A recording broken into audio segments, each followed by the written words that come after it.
welcome to Sort of the Story. I'm Janey. And I'm Max. And this is the podcast where we tell each other stories like fairy tales and folk tales and mythology. And also, you are here. Welcome. Wow. Hey, it's almost Christmas. Oh, it's almost Christmas. Yeah. Are you ready for Santa?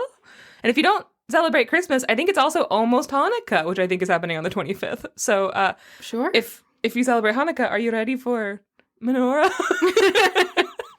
Dreidel. If you celebrate none of those things, are you ready Seder? to be cold? If you live in Australia, listen, are you ready for summer? There's so many things to be ready for in the world. Are you guys ready for the new year? That's something that's happening to everyone. Except for if you're Chinese. If you're ready. Damn. There's just a lot. There's a lot going on. If you're ready, are you ready for the solar new year? Are you ready for the solstice? I'm not. Anyway, guys, we love all of you. Each and every single one of you. Yeah, we're thankful for you on this not Thanksgiving, New Year's, I guess. Hang on. Reverse. Welcome to this podcast. It's not for children. We might confuse them. We might have confused you. We're confused. We're going to go lie down now. Goodbye. That's the end of the episode. We'll see you guys next week. Happy New Year. Max. Janey. Happy December. Happy Decembers. How you doing? Good. A lot of bug bites. Wow, that's yeah. That's not usually something that we say in December. Yeah, I want to have so many bug bites. Janey has a big, beautiful lemon tree in the backyard of our house. And that's true. There were a bunch of lemons on the tree, and Janey already harvested like 200 lemons. What's like 60 times 5? 300. So about 300 lemons. Yes. Janey's already harvested like 300 lemons, and there were still like probably like 150, 200 on the tree. The tree is not that big. I planted it like 5 years ago. Yeah. And I decided to pluck the rest of them, and which was great. We have so many lemons. We have like a full, one of those big ass IKEA tote bags full of lemons now. I'm going to give some to the neighbors. Yes. I was going to, like, any ones that we don't use, I was just going to put on the front porch and be like, take some lemons. Yeah. Yeah, fun. But it turns out that lemon trees have thorns, which yes, Janey warned me about. Citrus trees have extreme thorns. Yeah, they're wild. They're gnarly. Yeah, they're nasty. So I have a bunch of scratches. And also, apparently, it hasn't gotten cold enough yet Janey's also got a bunch of scratches. Apparently, it hasn't gotten cold enough yet to send all of the mosquitoes underground because my entire body is covered in mosquito bites. I was out there for like 20 minutes, probably. Yeah, you weren't out there that long. No, I have like 30 mosquito bites. Well, you know what? That's what you get when you decide to become a farmer.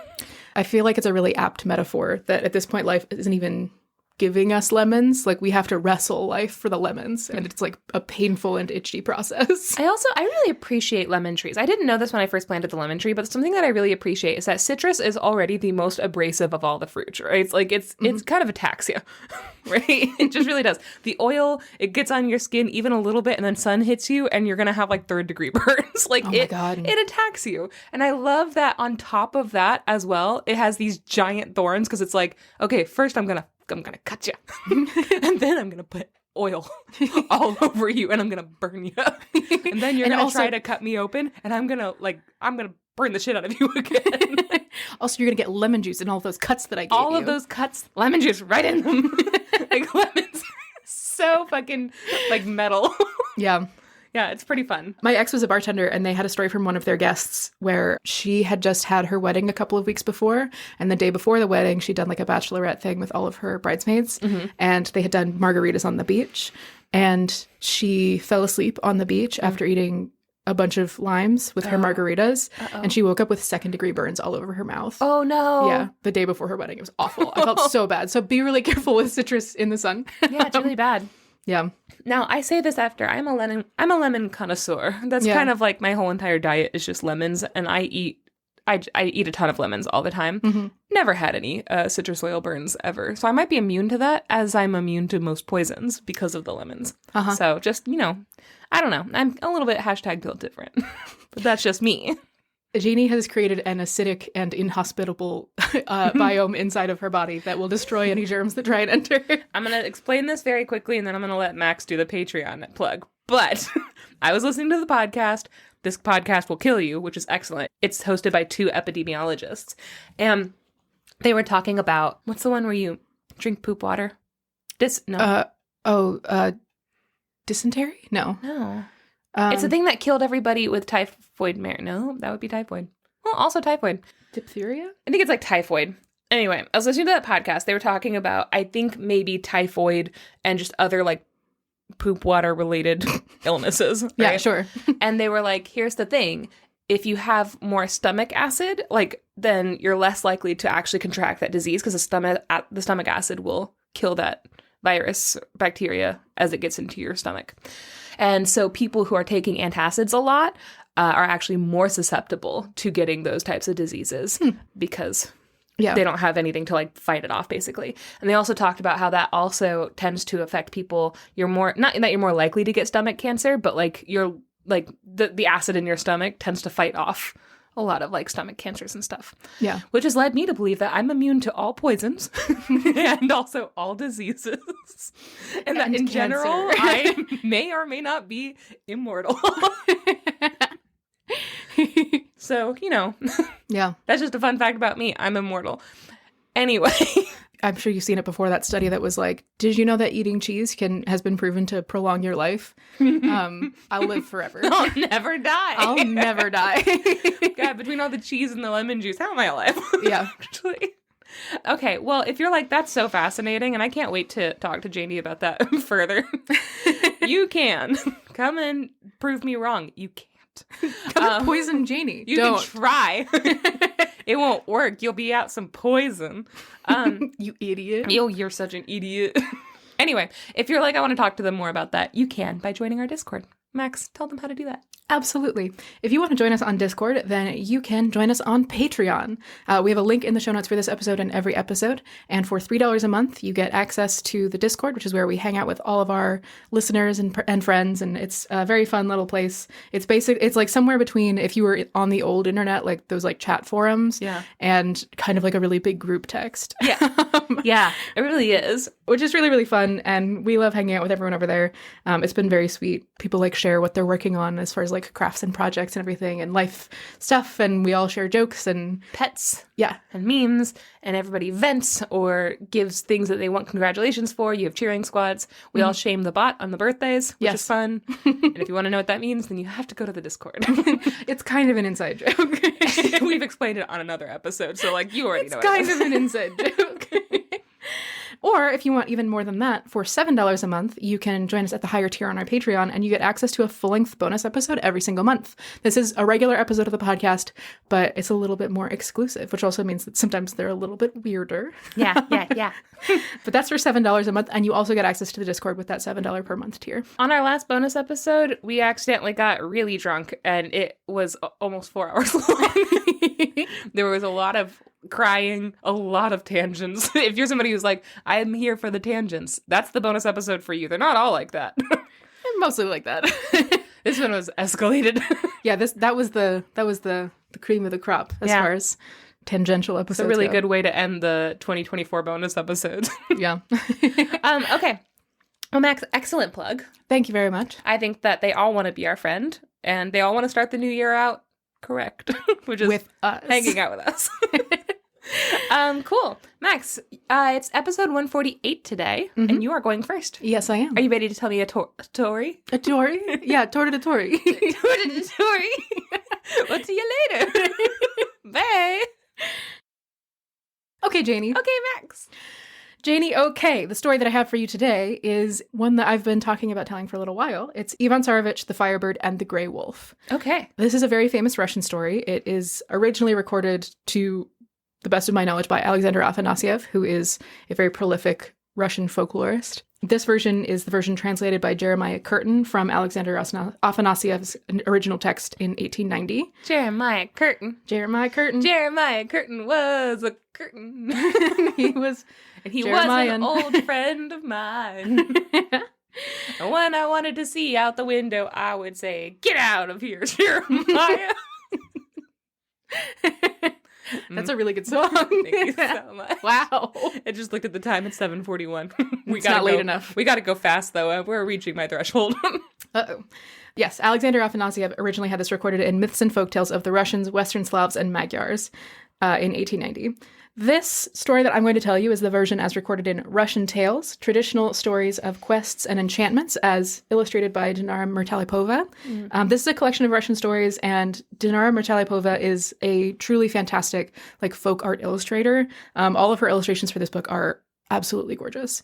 So we'll post a picture of the illustration that goes with this story, but this is also the same book that I used, I believe, last episode for the Ice Prince, Snow Child.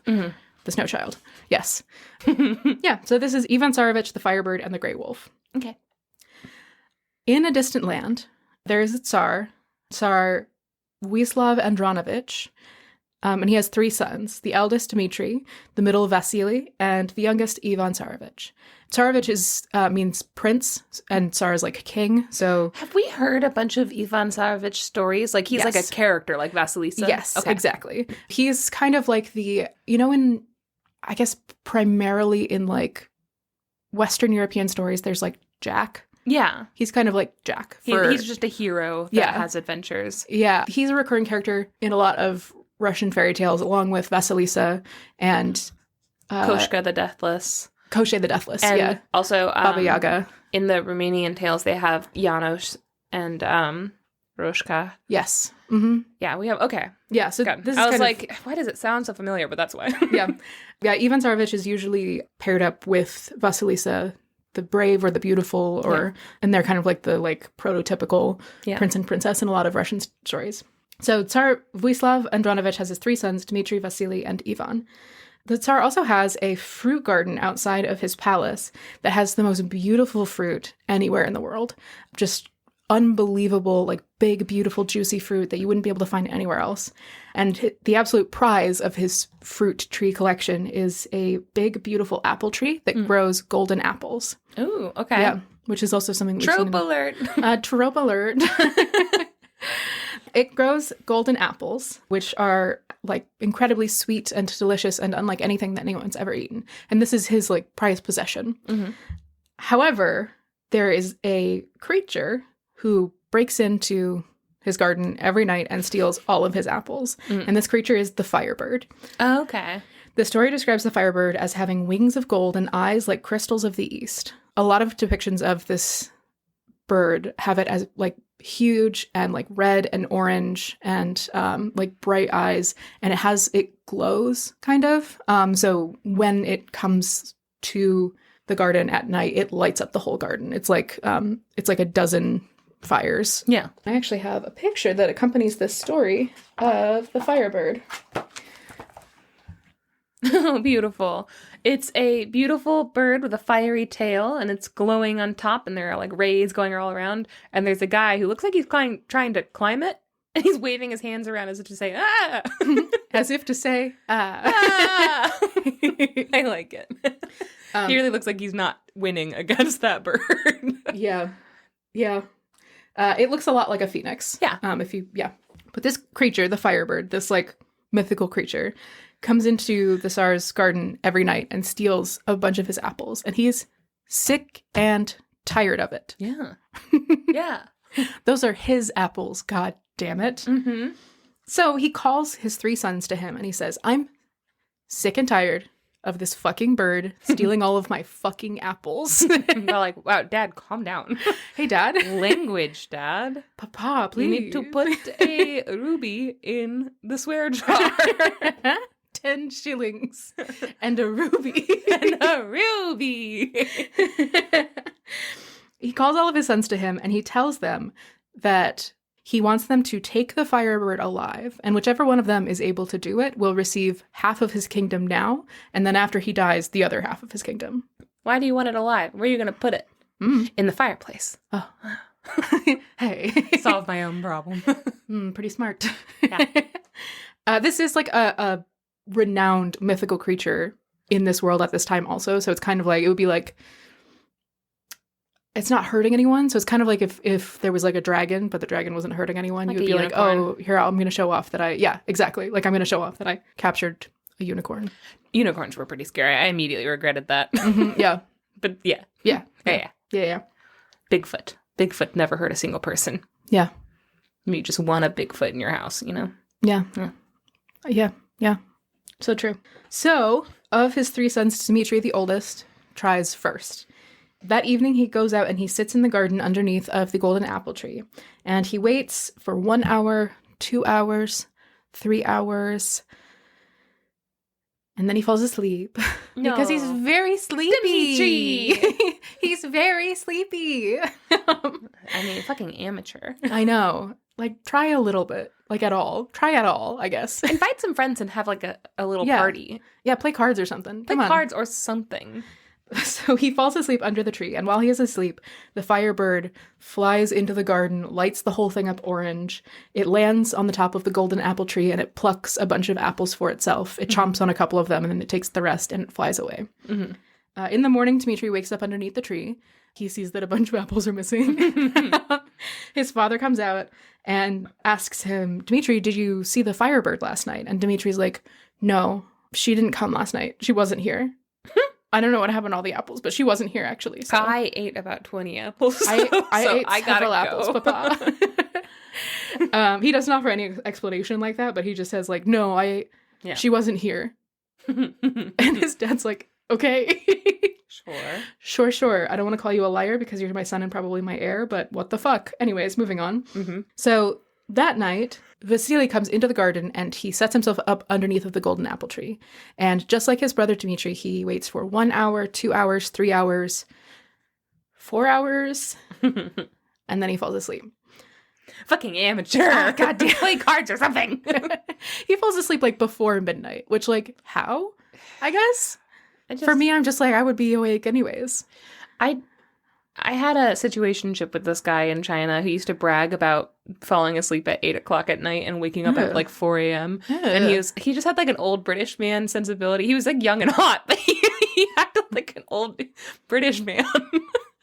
And he was always like bragging. And at one point I looked at him and I was like, if genuinely, if I hear you bragging about going to sleep at 8 p.m. again, I'm gonna stop sleeping with you. It's gonna happen. You're giving me the ick. I don't care that you wake up at 4 a.m. You're not around to have sex with me after 8 p.m. and you see that that's a problem. It's a fundamental difference of lifestyle. You have to stop bragging. Old British man. Ugh. He was also from Wales. It's Britain. Oh, well, no, it's the United Kingdom. Oh, he'd be so mad. Oh, he'd be so mad. Our little silly Irishmen are over there going, excuse me. Oh, I miss him. Is Wales? Yes, it is. It's across, it's on an island. It's not part of the Isle of Great Britain, is it? Wales is like the hat, right? The hat? What? No, that's Scotland. And then Ireland's an island. There's like a funny, weird little shape, and there's like a little man. And I think that's Wales. I think it looks like Reptar. Of Great Britain. Hold on. There's Wales is... Yeah. There's like something up with Wales. It has a little hat, but like... God, there was something up with Wales. Oh, that's Reptar's backpack. It does look like Reptar's backpack. Don't worry, guys. Wales is Reptar's backpack. So actually, Wales is in Britain. It's the Isle of Britain. You're totally right. Yeah. You're totally right. The United Kingdom is the Isle of Britain and the, like, Ireland. The island of Ireland. Oh, it looks like a little guy wearing a backpack, like, sneaking away. It looks like the Hat Man after he robs you. Yeah. The Hat Man broke into your home, stole all of your cutlery, and is now, like, leaving with it on his back. I kind of think it looks like a clown wearing a silly hat. Like, just from the shoulders up. Can't believe Can't believe you had sex with someone from there. Awful. I can't believe you called the Hat Man a clown in a silly hat. So he stays awake for a couple of hours, and then he, too, falls asleep. And while he's asleep, the Firebird comes again, has a nice little snack, takes some apples to go. He wakes up in the morning, again, bunch of apples missing. Mm-hmm. His father comes out and is like, "Did you see the Firebird?" And he says, "No." That's true. "I don't think she was here, actually." That's not true. He didn't see the Firebird. He didn't see the Firebird. They had to have been sleeping. They had to have put a sleep mask on in order to not see that light, right? Yeah, you would think. So the third night, finally, the youngest Tsarevich, Ivan, goes out into the garden and he sits beneath the golden apple tree and he is determined to stay awake. And he stays awake for 1 hour, 2 hours, 3 hours, 4 hours, all night. Mm-hmm. And he is underneath the tree when the Firebird comes to the garden, once again lands atop the tree, eats a bunch of apples, and it's packing up some apples to go. Putting it in a little cooler. Yeah, it's got a little reusable tote bag. That's nice. This is its farmer's market. It doesn't know better. Meanwhile, Ivan sneaks up. He climbs up the tree as quietly and carefully as he can, and he sneaks up behind the Firebird. And just as the Firebird's about to take off, he grabs a hold of its tail, and the Firebird screeches and flings itself into the air. Mm-hmm. And Ivan is carried off for several feet until finally the Firebird shakes hard enough in the air that the feather that Ivan is holding onto detaches itself, and he falls back down to the ground. The Firebird flies away, and Ivan is left with this massive, beautiful, glowing Firebird feather in his hand. In the morning, the Tsar comes out and is like, okay, so let me guess you didn't see her? And Ivan's like, no, I saw her. I got this feather from the Firebird. I caught her. I tried to catch all of her, but she got away. Mm-hmm. But, she was here and she got the apples. And the Tsar is thrilled because this Firebird's feather is not only proof that the Firebird has been here and stealing his stuff, which in a court of law, I'm not sure it would stand up, but I think he now has the grounds to lodge a suit against the Firebird. That would 100% hold up in a court of law. It's like finding somebody's ID card with their name on it at the scene of a crime. It could be a different Firebird. I guess that is in fact circumstantial, but yeah. I still think that you could use that. People are convicted on circumstantial evidence all the time. I agree. I think that a court of the king's peers would definitely convict. I mean, there's no court of the Firebird's peers. It's true. Seems to be peerless. Mm-hmm. And that's my defense. This poor Firebird has no friends. Not in this Maybe court. Leave her alone. And not without. You know what that Firebird does have? A penchant for apples. And who among us? Who among us? So the Tsar is delighted that he has gotten this sort of arcane artifact, the feather from the Firebird's tail. He puts it in a cabinet with the rest of his kingly treasures. And from that night forward, the Firebird does not come back to steal any more apples. Because why would it? Someone pulled on its tail there. Yeah. That was so mean. Yeah, ouch also. Ouch also. Yeah. Rude. Yeah, not good. Not good. So the Firebird doesn't come back. And some time passes, and the Tsar keeps looking at this beautiful Firebird tail feather in his cabinet of treasures. And eventually he calls his 3 sons to him, and he says, so none of you guys actually succeeded in the challenge that I put before you before. No one was able to take the Firebird alive. Ivan, you did your best. Thank you very much. Everyone else, I'm disappointed. But he says, I want you to go out and find the Firebird and bring it back to me alive. I want the whole thing. I know it's not bothering me anymore, but I just think it'd be really cool to have it. So, and if you do that, then same prize applies. I'll give you half of the kingdom now, the other half when I die. Thank you for this opportunity, Papa. Thank you, Papa. No, Papa. Thank you. No, Papa. Dmitri and Vasily are eager to prove themselves after having failed in the garden. And they both pledge themselves to go on this quest together to go and find the Firebird, bring it back. And the king gives them both his blessing. They also both have become very, very jealous of Ivan for his success in grabbing the Firebird's tail. And they specifically don't invite him. They're like, we're going to go get the Firebird and Ivan's not coming. He can stay here because he's such a little baby and we hate him. He's the only one that didn't fall asleep before midnight. Like a little baby. And so they set off to go and find the Firebird. Ivan goes to his father, the Tsar, and asks, he's like, I know that my brothers have left. I would like to go and search for the Firebird as well on my own. And the Tsar is like, I really don't want you to do that. You're my youngest son. You are also the only one that has succeeded so far. So you're already good as far as I'm concerned. Also, your brothers are not very good at stuff. So if they go out and they get murdered, then who am I supposed to leave the kingdom to if you're gone? What if someone attacks us and I'm the only person? I'm so old, Ivan. What if you leave and I die, who will claim the kingdom? And Ivan is like, Dad, stop. You're stressing me out really badly. Everything's gonna be okay. Yeah. And I'm going to do it anyways. And so he takes a horse and he rides off to go and seek the Firebird. He doesn't know where to begin, but he picks a direction and starts riding. Mm-hmm. He rides for a long time and probably encounters adventures, but we are not privy to those. That's not something that's recorded, and he didn't tell anyone about it. Eventually, though, he gets to these beautiful wide green meadows and to an open field with a massive stone pillar in the center of it.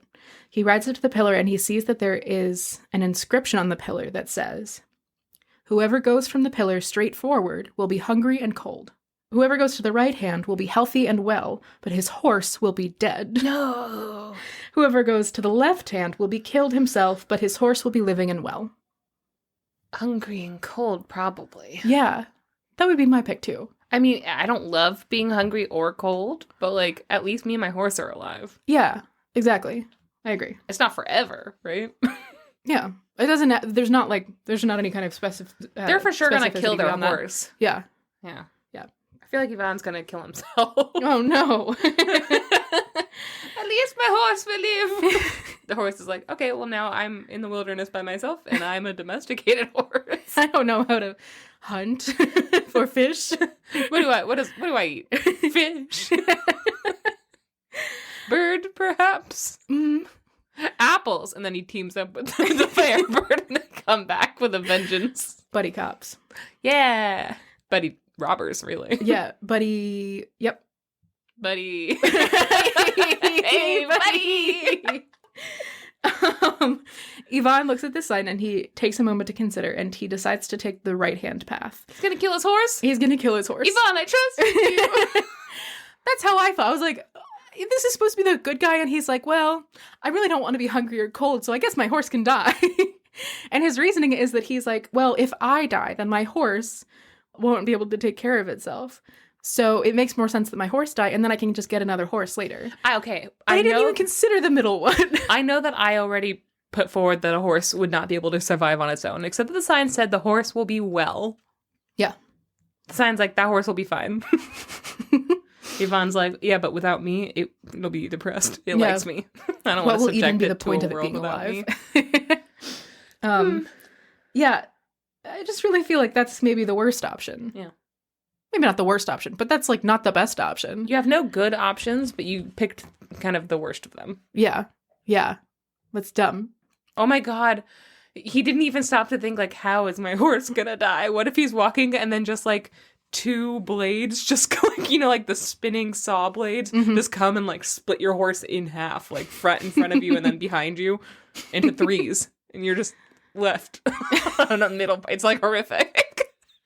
That would be horrific. What if a bunch of, like, fucking horse-eating weevils swarm your horse and they, like, chew it down to the bones and you're just, like, on suddenly a skeleton? Yeah.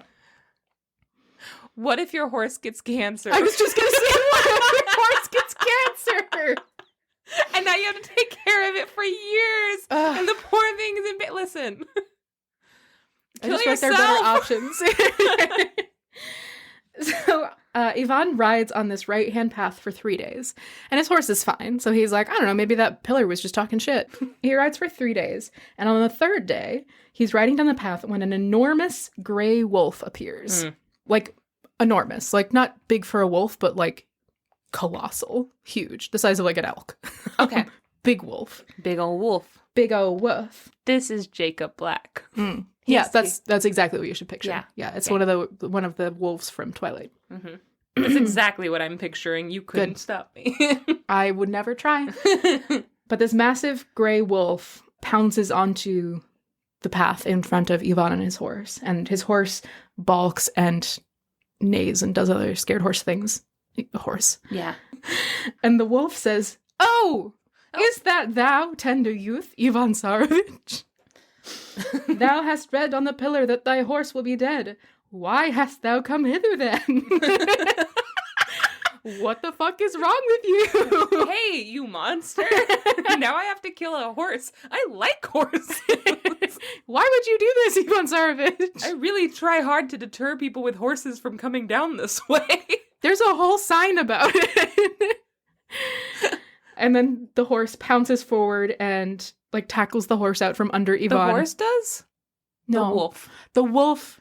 And then the horse pounces forward straight into the wolf's mouth. Death! Kill me. The wolf pounces forward and knocks the horse out from underneath of Yvonne and deftly tears it in half. I predicted you did. You did. The wolf tears the horse in half and then bounds off into the forest to one side of the path. Mm-hmm. And Yvonne is just there like, "Aw, man. Who could have predicted this?" Sure wish there was something I could have done to make that not happen. Would have been nice. Could have been good. Mm. So he takes a brief moment and he cries over his horse, and then he continues on foot forward further down the path. Mm-hmm. He walks for the rest of the day, and at nightfall he prepares to settle down and rest for the night. He's very cold because he doesn't have a horse, and he's very tired because he's been walking all day. Yeah. And he settles down in a little clearing. He begins to like settle in to go to sleep, and then he hears a rustling sound, and this massive gray wolf appears in the middle of the clearing again. Mm-hmm. And Yvonne is like, "What do you want? You killed my fucking horse. Can you just leave me alone?" The wolf appears and says, "I am sorry for thee, Yvonne. Thou art tired from walking. I am sorry that I ate thy good steed." I don't know if you are. "Well, sit on me, the old wolf, and tell me whither to bear thee and why." Okay. So the wolf is like, "Sorry, my bad. I ate your steed. So I guess I'm your steed now. Real sorry. Where are we going?" "Sorry I ate your car. Can I give you a ride?" "I'm a car." "Your Uber is here." "It's a wolf." And Iman is like, "Yeah, absolutely. Great." And he jumps on the gray wolf's back. He tells the wolf that they are going to go and seek the Firebird. Mm-hmm. And the wolf immediately bounds off into the forest faster than any other steed or mount in the land. In short order, the wolf arrives with Yvonne on his back outside of a stone-walled garden. He sets Yvonne down outside of the stone walls, and he tells him, he's like, "This is the garden where the Firebird lives. You can go in there and you can take the Firebird. The guards are all asleep. So go in there and take the Firebird, but do not take the golden cage that it lives in, because if you do, then you're going to get caught." Is the Firebird somebody's pet, or did it hire all these guards? Does it have the ability to, like, put people on payroll? Like, give them benefits and shit? They don't even have dental. Oh, okay. So it's an animal. Mm-hmm. Got it. And he says, "You go in, you take the Firebird, you don't take its golden cage. No matter what you do, you're going to get caught. If you touch the cage, just take the bird and we'll be fine." Yeah. And Yvonne is like, "Yes, absolutely. I hear you. Thank you for the ride. See you in a bit." And he climbs over the stone wall into the garden, and he sees the massive and beautiful Firebird in a huge golden cage. He sneaks up to the cage and he goes to like where the door is ajar, I assume, mm-hmm. and he picks up the Firebird and it rests on his arm, and he begins to walk away. And then he's like, "But that golden cage is really nice." Okay, I'm imagining a cage the size of a room, and so I'm confused. And I imagined the Firebird is much bigger as well. The Firebird, I think, is like size of like a bald eagle? Egret, maybe. Oh, smaller than a bald eagle. Well, like a heron. That's not that big. Yeah. I imagined it much bigger because of the illustration. Yeah. The size of a person. So already that colored how I saw this. Mm-hmm. But also, like, if it's flying him around, you know? Like when he was like riding, like hanging onto its tail and it's like flying in the air with him in there, I assumed it was at least as big as a person. Yeah, it's definitely a big bird. Like a pterodactyl. Yeah. But it's like a normal size. It's a reasonably sized big bird. Yeah. It's not like big bird size, big bird. Smaller than big bird. And so like the cage isn't like the size of a room. It's a carryable size, it sounds like. Wild. Okay. Yeah. And he's like, "Well, I don't want to carry this bird the whole time. So, and that cage is really nice. So I'm just going to grab the cage while I'm here." Idiot. He goes back to the golden cage and he puts the bird in, and then he picks up the cage and starts to walk away. And the second that the cage is removed from its place, a series of very fine wires that are almost invisible snap around it that were like holding it in place. Yeah. And this huge thundering alarm goes off all throughout the garden. waking the guardsmen, and the guardsmen immediately charge forward and capture Yvonne. And he's like, oh no. Whoops. I wish somebody had warned me about if only. this. Oh, geez. There's no way for me to have known. Nuts. Yvonne don't listen. He don't listen. And he should. Yvonne, you stupid bitch. Like, the wolf tried to warn you twice, man. That wolf is so frustrated with him. Yeah, seriously. The guardsmen all take Yvonne to their leader, the Tsar of this kingdom, Tsar Dolmat. They take him to the throne room of Tsar Dolmat, and they say that they caught him trying to steal the Firebird and its cage.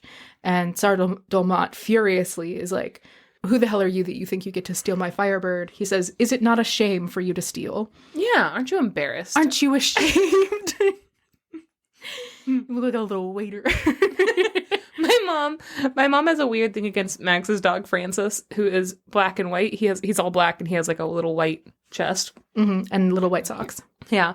And I was on the phone FaceTiming, and I was showing her Francis, and my mom, this was years ago, my mom just goes, oh my God, look at you. You look like a little waiter. Aren't you ashamed? It's like so weird and elitist. Not at all like something my mom has ever said before. I was just like, what the hell? And now we do that to Francis constantly. We're just constantly like, aren't you ashamed? You look like a waiter. Look at you. Look at you. Aren't you ashamed? He's not, for the record. He's not a waiter. Ashamed. Oh. He's also not a waiter. God, I wish he was. I should get a fucking job. So the Tsar Dolmat is like, aren't you ashamed? You're stealing like a little waiter. And Ivan explains who he is. He says, I am the son of Tsar Vuislav from this faraway kingdom. I was set on a quest to come here and capture the Firebird because the Firebird was stealing all of the apples from my father's golden apple tree. And Tsar Dolmat is like, oh, you're a Tsarevich? You're a prince? Well, then why are you here stealing stuff from me? You could have just asked. Like, you could have just asked and I would have given it to you. Because it's like, you know, royalty, look out for royalty, you know? Yeah. Come on, man. The code. That is embarrassing. And Tsar Dolmat says, well, you know, I would have just given you the Firebird if you had asked, but you tried to steal it from me, and I can't just let that go. I have to tell everyone what a naughty little thief you are. And Ivan Tsarevich is like, no, don't. And he's like, no, I'm going to have to, unless you do something to prove yourself to me. And Ivan is like, anything, please, my honor. And Tsar Dolmat says, I need you to go beyond the thrice 9th land to the 30th kingdom and get from Tsar Afran the golden-maned steed. If you get me that steed, you bring it back to me, then I will give you the Firebird and I won't tell anyone that you was stealing. Okay. Okay. You gotta do it. Great. Ivan agrees to this and he leaves the palace, leaving the Firebird in its cage, obviously, in the throne room. He walks outside of the stone walls of the garden to where the wolf left him, and he sees the wolf there waiting. And he's like, oh, wolf, we're really in it now. And the wolf's like, what happened? He's like, well, I went in there and I got the Firebird. And the wolf's like, and not the cage, right? And he's like, well, and the wolf's like, I told you, don't get the cage or you're going to get caught. And Ivan's like, I know, I'm sorry. But you didn't tell me exactly how I would get caught, so I didn't believe you. Be more clear next time. You should have sent me in with a cage. Yeah, this is your fault, Wolf. This is your fault, Wolf. And the wolf is like, all right, well, you know, you should have listened to me, but it's okay. And Ivan explains this new task that he's been given to go beyond the thrice 9th land to the 30th kingdom to bring back the golden maiden steed. And the wolf is like, all right, well, I'm already committed to this, so jump on my back and you can ride me all the way over to that kingdom and we'll get that steed. So Ivan jumps up on his back and they ride at immense speed across thrice 9 lands. Don't know what that means. Sure. 27, maybe? 27 lands. Except he has to get to the 30th kingdom. So he has to skip What's the difference between 3 of them. I don't know. He rides the wolf all the way to this faraway kingdom, the kingdom of Tsar Afran. The wolf stops outside of the walls of the like castle stables. And he lets Yvonne down and he says, "Go into these white-walled stables and take the gold-maned steed. It is in there. All of the stable hands are asleep. You will have no problem. You will see in there that there is a golden bridle that they usually use for the golden-maned horse. Yeah. Don't touch it or you'll get caught. Just get the horse and get out. Yeah. Or you'll get caught." And Ivana's like, "Okay." And he walks in and jumps on the horse's back. All of the stable hands are asleep. And he's about to ride off, but he's like, "But what about, how am I supposed to steer? I know that there are probably a bunch of other bridles in here, but they would all just look so bad with my new golden horse." I'm really starting to hate Yvonne. Yeah. He kind of sucks. Yeah. And so he takes the golden bridle off of the wall, and immediately an alarm goes off. All of the stable hands stop him, and the guards come in, and Why didn't he expect this? Because he's so stupid. And they take Yvonne to see Tsar Afron. And Tsar Afron is like, "Why would you do this? Why would you steal from me?" And Yvonne is like, "Well, this is the whole story. My dad sent me to go get the Firebird, and then I went to go get the Firebird, and then Tsar Domat told me that I had to come and get your horse, or he was going to tell everyone that I was stealing, and then I tried to steal your horse. Now I'm here." Yeah. And Tsar Afron is like, "Okay, well, I'm going to have to tell everyone what a naughty little thief you are, unless you do something for me." Uh-oh. And he tells Yvonne that he has to go to the thrice 9th land and the 30th kingdom further. Oh, God. So the 6th, 9th land and the 60th kingdom. That's too many. Too far. That's too many. Tell everybody that I stole. That word won't get back to my kingdom anyway. You're so far away. This literally will not affect me at all. Yeah. He has to go to this distant kingdom and go and fetch for Tsar Afron the Princess Yelena the Beautiful. Uh-oh. Who Tsar Afron is in love with, but he can't obtain. Not explained. Don't like it. No. Don't like it. No. Don't like it. Can't obtain. Haven't been able to get that object yet. Yep. Don't like it. Yeah, that's bad. Don't fucking like it. Tsar Afron is a villain. Yeah. But also so is Yvonne, who's about to go obtain that woman. Everyone's bad in this story. There's no good... The only good person in this story is a bird. And a wolf, I guess. Yeah. A wolf ate a horse, though. They didn't eat the horse, it just ripped it in half. Morally gray. Morally gray wolf. Yeah. The endangered morally gray wolf. That's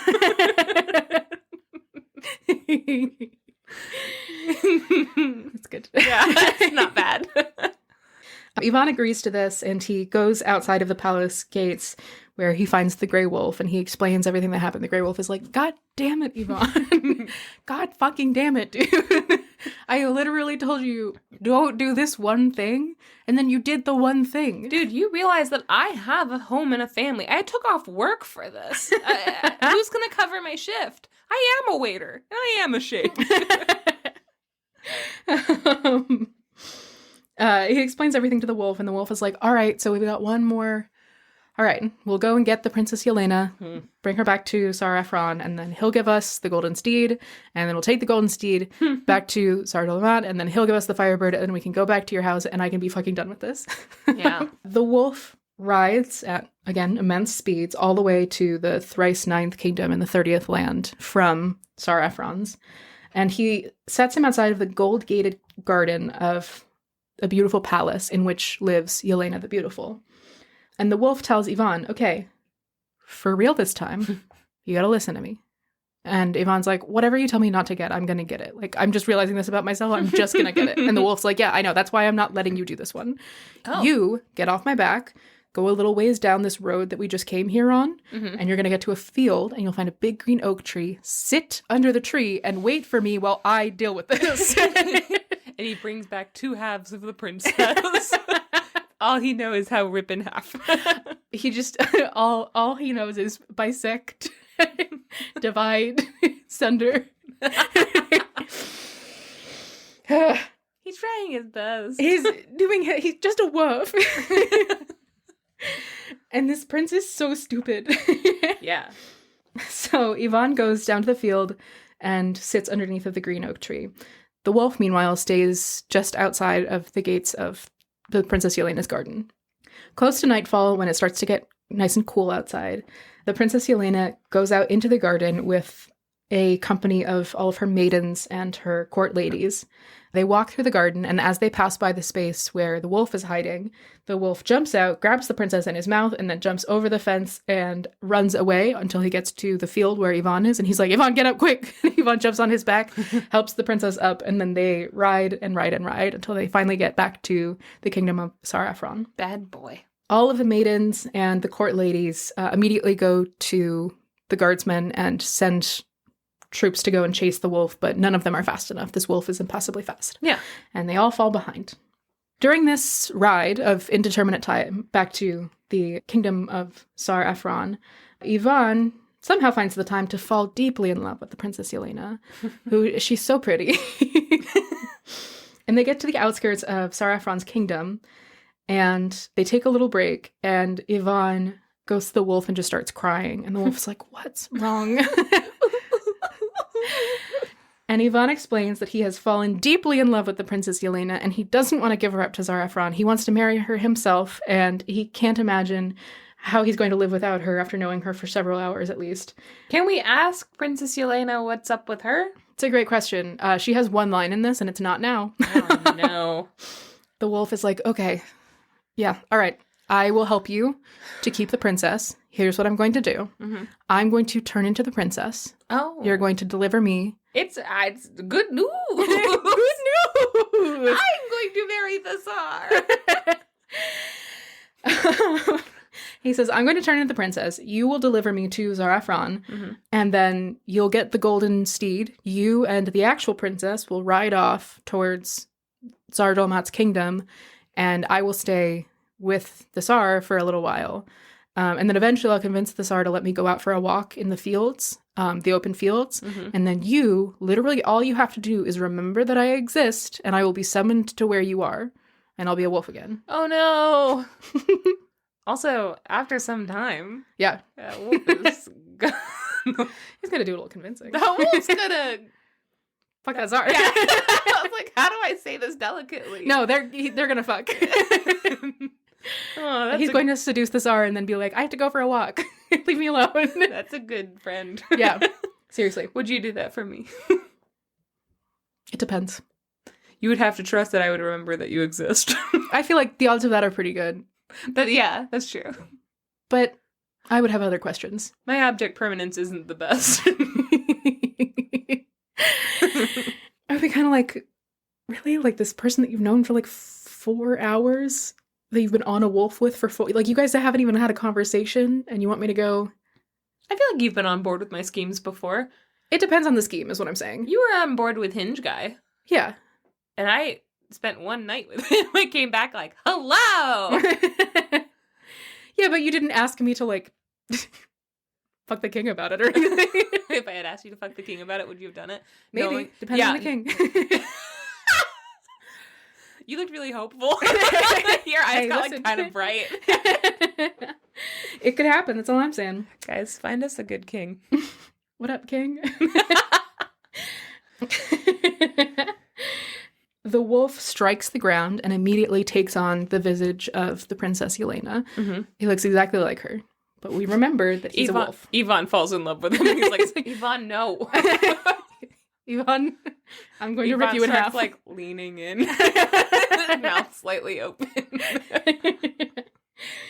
I can't wait to fucking rip you in half. My greatest regret in this life is ripping your stupid horse in half because it meant that I had to deal with you. Oh my god, would the horse have gone on this adventure if he had gone the other way? Yeah. Oh, cute. Anyway, sorry, go ahead. Mm-hmm, mm-hmm. Yvonne escorts the quote-unquote princess, the wolf in disguise, back to Tsar Afron. Mm-hmm. He delivers the princess to Afron and is like, here you go, here's your wife. Horsey, please. And Tsar Afron gives him the golden maned steed with its golden bridle. Mm-hmm. And very quickly, Yvonne rides to the outskirts of the kingdom. He picks up the actual princess, and then he rides on back towards the kingdom of Tsar Dolmat. Mm-hmm. Meanwhile, the wolf spends 3 days in ecstasy with Tsar Afron. On the 4th day, he goes to Tsar Afron and is like, honey, would you mind if I just go for a walk in the open field with my maidens? And the Tsar, oh God, I wish I'd written this down. I'm actually going to find this because I think that this reaction tells us something. The wolf asks Tsar to go out for a walk, and Tsar says, "Oh, my beautiful Princess Yelena, I will do everything for thee." And so Yelena, quote unquote, is allowed to go out with her maidens into the open field. Okay, honestly, raise the fucking bar. Yeah. You didn't do anything for her. Yeah. You did nothing for her, actually. So the wolf goes out for a walk in the field, and fortunately, for the first time in 3.5 days, Ivan just happens to think to himself, "Oh, right, wasn't there someone else here earlier?" Oh my God. He thinks to himself, "Oh, where's my gray wolf?" Not your gray wolf, buddy. Nope. A gray wolf who has been very nice to you. Yeah. You would literally be dead. You would literally be dead so many times. Yes. The gray wolf disappears from the field and appears in front of Ivan back in his wolf form. Ivan is like, "Oh, hey, there's my gray wolf. Hi." He's like, "I don't love that. You can call me Tony." Tony. Ivan jumps on the wolf's back. Yelena rides on the golden steed, and they continue on to the kingdom of Tsarevich. They get to the outskirts of the kingdom, and Ivan pulls the wolf aside and is like, "Hey, man, I gotta ask you something. I really like this horse." This golden horse, I really, really like it. Go fuck yourself. And you've already helped me so much. I'm just wondering if you would help me one more time not have to give this horse to Tsarevich. Like, maybe you could transform into the horse and we could do the same thing again. This guy really does have no shame. Yeah. And the wolf is like, "Okay, yeah, fine. Sure, you get your fucking horse, I guess. Fantastic." I'm going to spend 3.5 days fucking that Tsar as a horse. And then I'm going to ask to go on a trot. They arrive at the palace of Tsarevich, and the wolf, having once again struck the ground and transformed into the visage of the golden-maned horse, is delivered by Ivan to Tsarevich. Tsarevich is thrilled to see this beautiful steed, befitting of a Tsar. He throws a massive feast that lasts for 2 days. I think the princess is with them this time because there's no reason why she wouldn't be. But he throws this massive feast for 2 days, and at the end of this long feast, he gives Ivan the firebird in her cage. Ivan and Yelena depart on foot, as far as anyone knows, towards home, and then they get to the outskirts of the city, and they get the golden steed from where they've hidden it, and they ride back off to Tsarevich. Oh, Tsarevich. Back to Tsar Wislav Andronovich's kingdom. Ivan's home. They continue to ride home. Meanwhile, Tsarevich decides to take his new ride out for a spin. He gets on his brand new fancy golden horse. He has it saddled and everything like that. And he's like, "Finally, the fitting of royalty, my mighty steed." And he rides off into the field, and the wolf, disguised as the horse, rides for about 5 feet and then bucks Tsarevich off of his back and runs into the field, transforms back into the wolf, and runs all the way back to Ivan. And the Tsar's like, "Oh, man. I biffed it. Shoot." I biffed it. Embarrassing. Fuck. Shit. Really Actually, nobody can ride horses anymore. Horses are bad, actually. I'm declaring war on horses. I'm sending all the horses down that path where they all get ripped in half. Once again, Ivan rides on the wolf, and Yelena rides on the golden steed, and Ivan carries the firebird, and they all walk back towards Ivan's home. They get back to the point where the wolf sundered Ivan's horse. And the wolf princess is like, "Oh my God. 2 halves of a horse. This is horrific." Oh God. And the wolf is like, "All right, Ivan, it's time to get down." And Ivan's like, "What?" And he's like, "It's time to get down, Ivan." Get And Ivan gets off of the wolf, and the wolf says, "I have served thee sufficiently. Ride the golden mared steed. I am no longer thy servant."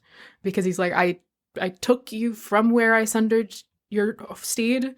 I did the whole journey with you, got you all the way back, and that is all that I owe you. So you are on your own from here on out, Ivan. Thank you, goodbye. And then he runs off into the forest. Ivan rides on the golden steed with Yelena holding the Firebird, and they get to the outskirts of Ivan's kingdom, and they decide to take a quick little break. They pass by this beautiful green field with a big oak tree in it, and they all sit underneath of the oak tree. It's a little bit warm out. It's like a hot afternoon. They all sit under the tree for a little lunch, and they sit and they talk and they laugh, and then they all fall asleep underneath of this tree. Meanwhile, Dmitri and Vasily. Oh, I forgot remember about them. I didn't. His two brothers, Dmitri and Vasily, are returning home. They have given up on their quest because they are bad at it. Yeah. They have not found anything. They've been gone as long as Ivan, if not longer, and they have found diddly. So they are headed back home in defeat. And they are almost home, heads hanging low, when they pass by a field and they see, what? Ivan with the Firebird and also a golden horse and also a princess, and they're all asleep. And after a brief moment of consultation, Dmitri takes out his sword and walks up and chops Ivan into a million pieces. He gently wakes up the princess and he's like, hey, what's your name? Where are you from? Like, what's your deal? Gross. And the princess sees that Ivan is all chopped up. She sees that he's covered head to toe in blood and viscera. And her husband-to-be is diced. What's up? Oh, don't worry about him. I minced him. So, like, come here often. Hey, girl. You know, like, this is crazy, but like, do you want to go out sometime? Psycho behavior. Truly. Yelena explains that she is the Princess Yelena from a far distant land, and that Ivan Tsarevich came and saved her, and that he had like found the Firebird and the Golden Seed, and blah blah, and that they were on their way home. And Ivan did, in fact, not save her. Yeah. He saved me from having to stay with my loving family in my own home. Saved me from my normal life that I liked. Yelena, crying at the sight of Ivan still, says to Dmitri, if ye were good knights, ye would have gone to the open field and conquered him there, but ye killed him when asleep. And what fame will ye receive for yourselves? A sleeping man is the same as a dead one. So she's like, how fucking dare you kill him in his sleep? Like, you have no honor, etc. Yeah. Fair, true. Right. This is her one line. Fair and true. Yes. However, this is also what Ivan has been doing basically the entire time. Yeah, 100%. So, like, so she tells the two Tsareviches, Tsareviche? Tsarevichi? Yeah. The Tsarevichi. She tells the Tsarevich that they have no honor and that, like, they should be horrified with their actions. And Dmitri's like, oh, that's actually really interesting. And then he takes his sword and he points it at her and is like, so what's going to happen is you're going to come with us back to our dad. You're going to tell our dad that we did all that stuff that Ivan did. And if you don't, then I'm going to kill you. And Yelena's like, all right, cool. This is rad. Sick. Thanks. You actually make a really good point about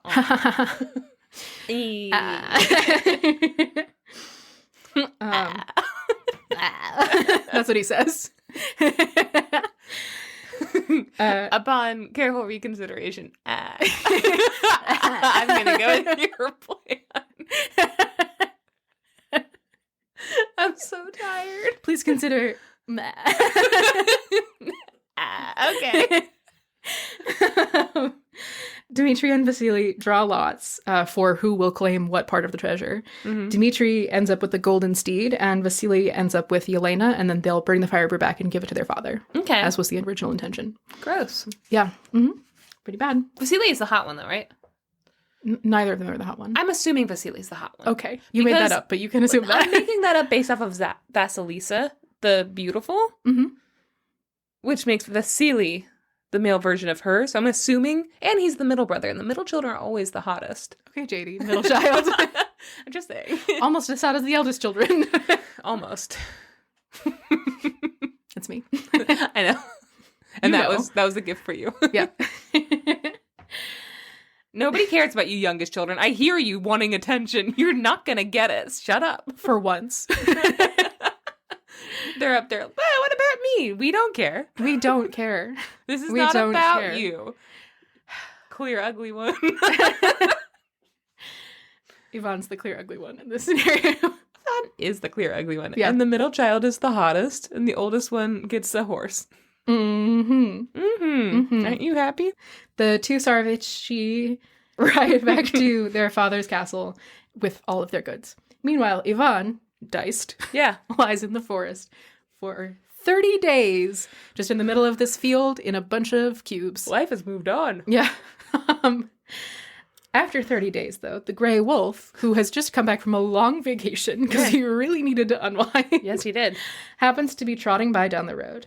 And he recognizes Ivan's scent. And he's like, where is that Ivan? And he looks around and he finds a bunch of diced up men meats. Mince man, if you will. Minced man. And he's like, aw, man. Poor guy. He didn't really deserve that. And also I helped him a lot. And it sucks that someone else is going to get credit for that. Yeah. I really wish I could bring him back to life somehow. Oh, wait, I'm a magic wolf. Oh, wait, I'm a magic fucking wolf. No, he wishes that he could find some way to bring Ivan back to life. And as he's thinking about this, he sees a raven with her two young raven sons circling in the sky overhead, and they are dipping down as though about to start eating the mince man. I mean, they shouldn't do that now. It's been 30 days. He's rotten. It's nasty. That's nasty. It's nasty. He sees them wheeling overhead, and one of the young ravens dives down towards Ivan and starts plucking at the pieces. And the wolf bounds out of his place in hiding and grabs the young raven in his mouth. He doesn't eat it. He just grabs it. Okay. And the mother raven comes down and is like, don't eat my baby, please. And the wolf tells her, I will let go of the young raven if you fly beyond the thrice 9th land to the 30th kingdom and fetch for me the water of death and the water of life and bring them back. Then I will let your child go. And the raven is like, yeah, I'll do it. Just don't hurt my kid. And she flies off, and she's gone for 3 days. And then finally she returns carrying 2 vials. That little raven is so wet. Yeah. It's just like inside of a mouth for 3 days. God, that wolf's jaw must hurt so bad. Yeah, and also just like salivating because he's hungry and he's got like chicken in his mouth. Can you imagine just holding a piece of chicken in your mouth for 3 days? Ew. Wow. Bad. Gross. Bad. The raven comes back carrying the 2 vials and gives them to the wolf. The wolf is like, great, thank you so much. And he spits out the young raven and then pins it underneath one of his paws and rips it in half. And then he takes the water of death and sprinkles it over the raven, and the raven grows back together. Wait, hold on. That was such a delay. It caught up to me. What? Yeah. Oh my god. He drops the young raven, he catches it underneath of his paw, and then he rips it in half. He's gotta stop ripping things in half. That poor baby raven. He takes the water of death and he sprinkles it over the raven, and the raven pieces grow back together. Okay. And then he takes the water of life, sprinkles it over the raven, and the young raven comes back to life. Meanwhile, the mother raven has had a fucking heart attack and is dead, probably. Yeah. But he brings this young raven back to life, and the raven flies off to be with its family. I saw hell. I'm so wet.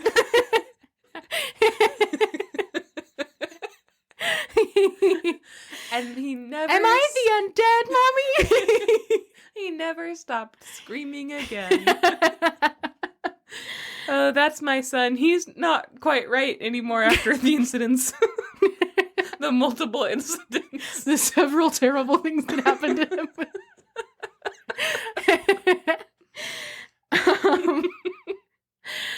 The wolf, having now tested the water of death and water of life. I think it's because he's like, she could have just gone and brought back regular water, so this is how we'll test it. She wouldn't have waited 3 days. Yeah.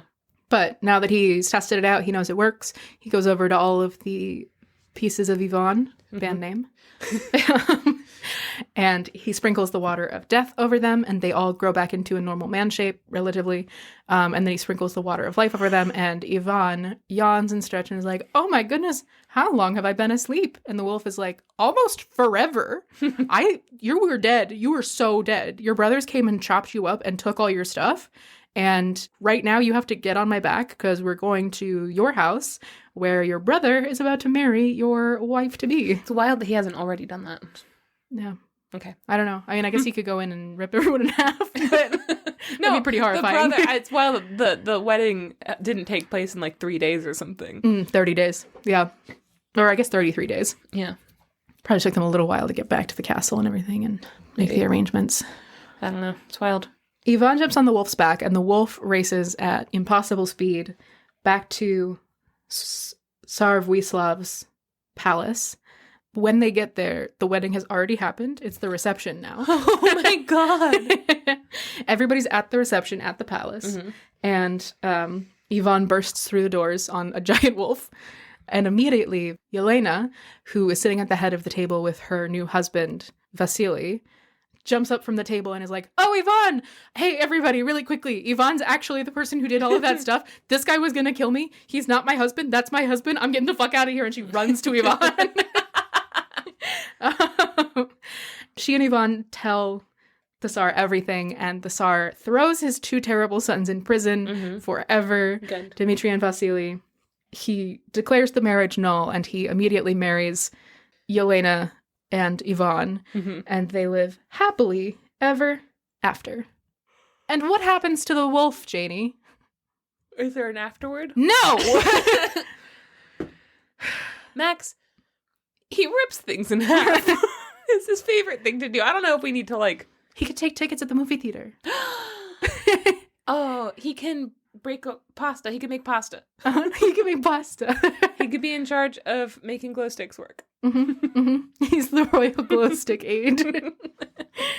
I just feel like there are a lot of stories in which, like, the magical creature that helps the protagonist do stuff gets the short end of the stick at the end of things, and it's like they don't have any kind of like rewards or incentives or any reason for doing it except that they're good. This is one of the worst ones where I'm like, this fucking wolf has literally gone to the end of the world and back for this guy. What the fuck?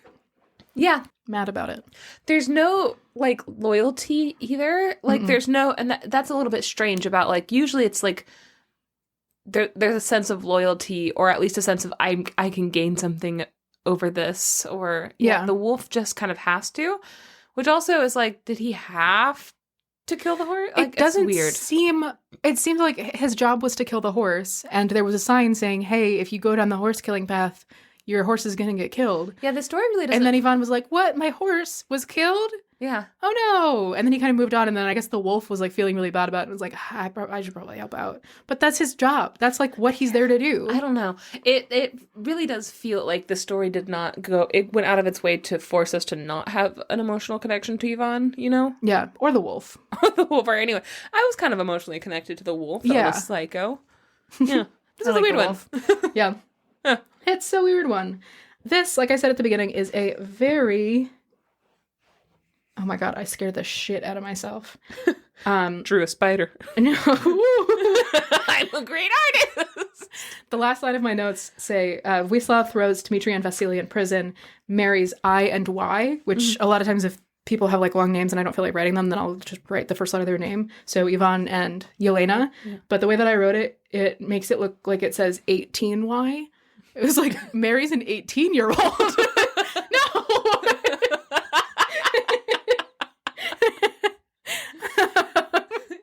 Yelena's like, wow. I guess I'll just go fuck myself. Can I go home? As I said, this is a very famous story. There is an Arns Thompson Uther type that is specific to this story.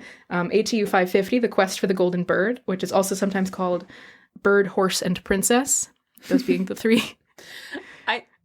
Bird, whore, and princess. I was convinced you were going to say. There are a bunch of different variations of this story. I would say that The Princess and the Trolls, which is one of the first stories that we told, one of my favorites, the one where we get the phrase team troll, that is a variation on this story to a certain degree. It's the same, like, going from kingdom to kingdom, like being set on quests in each kingdom to continue a little bit. But one of the things that's specifically mentioned as being a variant of this story is the Nunda. Yeah. Which we've told on the podcast before as well. None of your business. None of your business. Yeah. This story and a couple of other stories about the Firebird, who is like a recurring character in Russian folklore, are the inspiration for Igor Stravinsky's ballet/opera, The Firebird, which is a relatively famous ballet. in the story of the Firebird, the ballet, the bird is half bird, half princess. Yeah. So they just kind of rolled the Firebird in together with Yelena and made her one person. That's good. That would have genuinely... Yeah. That's... It makes sense. It does. It definitely makes sense. And it also means that there is a bunch of really cool like art and costume design of the Firebird where it's like just a beautiful woman in this huge like glowing red dress and everything. It's very cool. Love that. Apparently there's also a webtoon, which I'm not familiar with, but it's called The Red King by Helen. It's a webcomic that is based on Yvonne, the Firebird, and the Grey Wolf. Hell yeah. So if you guys are into that, I wonder let us what know. the art style is. I also wonder. I meant to look it up before we recorded, but I didn't. So I like webtoons. I do. I don't like anime drawing. Yeah, it depends. And so I have a hard time. 99% of everything on there is just an art style that I'm not particularly fond of. Yeah. So I have a couple of pictures for you. Like I said, there are a lot of really beautiful illustrations from this story, and there are also a lot of really beautiful photos and costume designs for the Firebird, the ballet. Mm-hmm. So I got this one for you. Oh, beautiful. It's a picture of a man holding onto a Firebird's tail. Gorgeous. Mm-hmm. It kind of looks like a peacock in that one. Yeah. There's this one of Yvonne and Yelena riding the Grey Wolf through the forest. Oh, that's a classic. That's a classic illustration style. Yeah. It's beautiful. Very moody. I like the way they drew the forest. Yeah. I like the wolf's face. Yeah, he seems to be struggling a little. There's two grown people on his back. Here is one of Yelena riding the golden steed and Yvonne riding the wolf. That wolf is dying. That wolf is not doing good. Oh my god, that This wolf's poor head tired is wolf. pointed down. His tongue is like licking the ground. Yvonne's looking down like, faster. Yeah, he's like shaking the wolf to go faster. The fuck is wrong with you? And here is a picture of one of the costumes from the ballet, The Firebird. This is a picture of Prince Yvonne in the middle of a movement holding the Firebird. That's beautiful. Yeah. We're going to put all these pictures up on our Instagram. Mm-hmm. That's gorgeous. Yeah, pretty good stuff. Yeah, so that's Yvonne Tsarevich, The Firebird, and the Grey Wolf. That's really good. Thanks. Well told. A classic. A classic. Do Do you want to take a little break? Yeah. Okay, we'll be right back.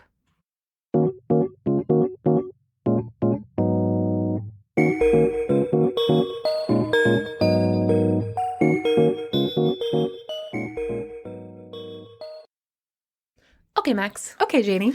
Max, okay. I'm going to be telling you a story from an old classic, an illustrated treasury of Swedish folk and fairy tales, illustrated by John Bauer. Yes, we love this book.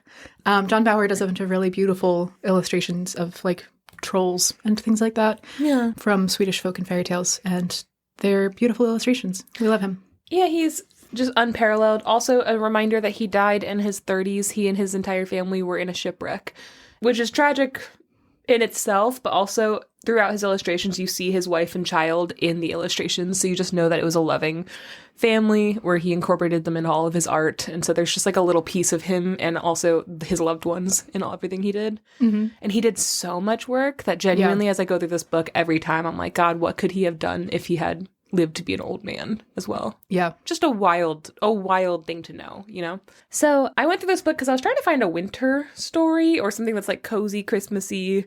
Couldn't find one. Also, I just realized the reason why I missed in your story when you first said the little baby raven was ripped in half was because I was looking at the calendar and I was like, wow, this episode is actually coming out on January 2nd. Oh, no. So we hope you had a good Christmas. Happy New Year. Everything already happened. We didn't need to stress. So this is not a snowy, cozy winter tale. And that's okay because it's January 2nd. All right. I'm going to be telling you a story called The Maiden in the Castle of Rosy Clouds by Harold Ostenson. And that's the story. Oh. Yeah. Is there more? That's it. The end. All right. Are you ready? Yep. The first part of the story is, quote, some farm workers had been toiling in a meadow ever since morning, and by evening the whole meadow had been cut. Now everyone had gone back home. That is, all but the youngest, who did not live in the village, but traveled from place to place seeking work. Now he lay on the ground, sound asleep, with some new-mown hay under his head. Huh. Yeah. Cozy. So it is kind of cozy. It's just a little guy. Just a little guy. In his dream, he was dreaming now. Okay.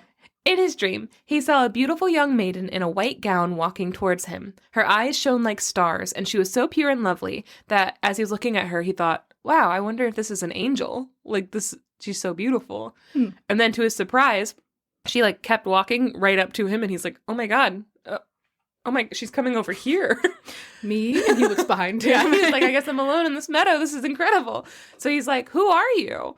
And she said, quote, I am the maiden of the castle of rosy clouds. And he's like, God, I'm sorry, I didn't hear a word you said. You're so pretty. Whoever marries you is like the luckiest person in the world. Like, oh, wow. I don't mean to objectify you, but whoo! Hachi machi. Oh, What? Sorry, one more time. Gung, gung, gung, gung. Chugga, chugga. Chugga, chugga, woo. And she told him, quote, if you want to marry me, you must look for me. And then she went, ooh. And then she disappeared. That checks out, yeah. She said, the you logic gotta find me. Tickle, tickle, tickle. Oh, no. I don't know why they're so weird. They're not this weird. I'm tired. Okay, so she basically says, if you want to be the one to marry me, you have to find me. And then she disappeared. He woke up abruptly, and he sprang to his feet, and he looked all around him, but there was no one in this meadow with him. And he was like, that was such a weird dream. Did she tickle me? And say, ooh. That was nice. I didn't hate that. Okay, so he worked hard day after day, but he couldn't get the maiden out of his head. He asked everyone he met about her, and he traveled quite a bit. He would just, like, travel on and on and on, like, looking for work. Mm-hmm. And everywhere he went, he was like, have you ever heard of the maiden of the castle of rosy clouds?